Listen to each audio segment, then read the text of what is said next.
the British government has done everything in its power to withhold.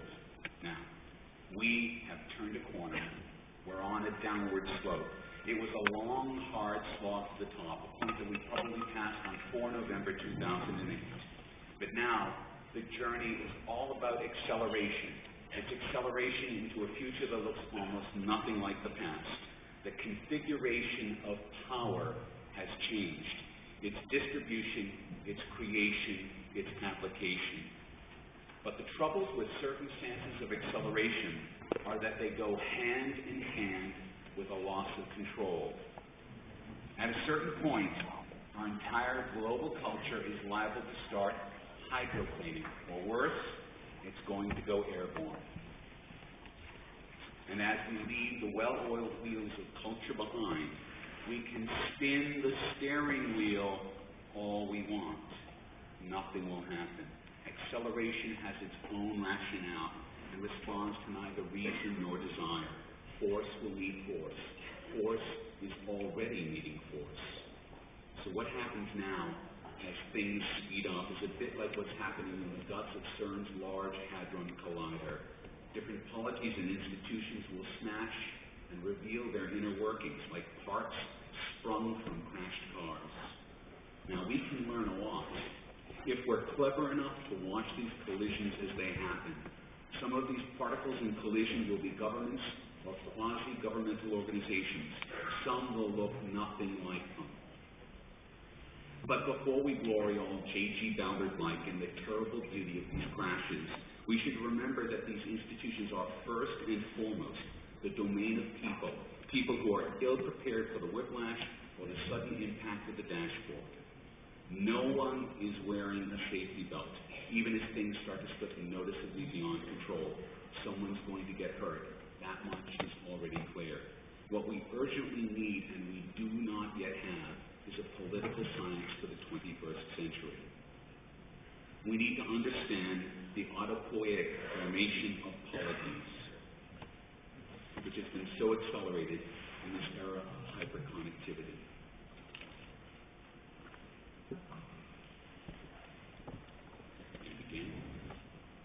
There you go.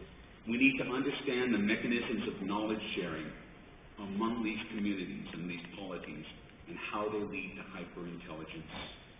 We need to understand how hyperintelligence transforms into action. And we need to know how this action spreads and replicates itself through hypermimesis. We have the words, we have some of the words, but we lack an even informal understanding of the ways and means. And as long as this happens, we are subject to terrible accidents that we can neither predict nor control.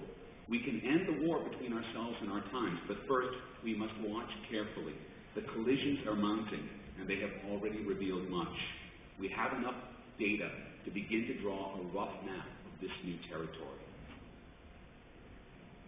Now, last month we saw an interesting and very unexpected collision. Wikipedia, the encyclopedia created by and for the people, decreed that certain individuals and certain IP addresses belonging to the Church of Scientology should hereafter be banned from the capability of editing Wikipedia. This directive came from the Arbitration Committee at Wikipedia, which sounds very innocuous, but is in fact the Supreme Court of the Wikimedia. It seems that for some period of time, stretching into years, there have been any number of edit wars, and edit wars where a change gets made, and then unmade, and then remade, and then unremade, and so on and so on and so on, around articles concerning the Church of Scientology and certain personages within the Church of Scientology. These pages have been subject to fierce edit wars, pitting the Church of Scientology on the one hand, critics of the Church of Scientology on the other hand, and in the middle, the Wikipedians, who have attempted to referee the dispute, seeking above all to preserve what they call the neutral point of view, which the encyclopedia aspires to in every article. Now, when that became impossible, when the Church of Scientology and its members refused to leave things well enough alone, a consensus gradually formed within the tangled ad hocracy of Wikipedia, finalized in last month's ruling from the Arbitration Committee.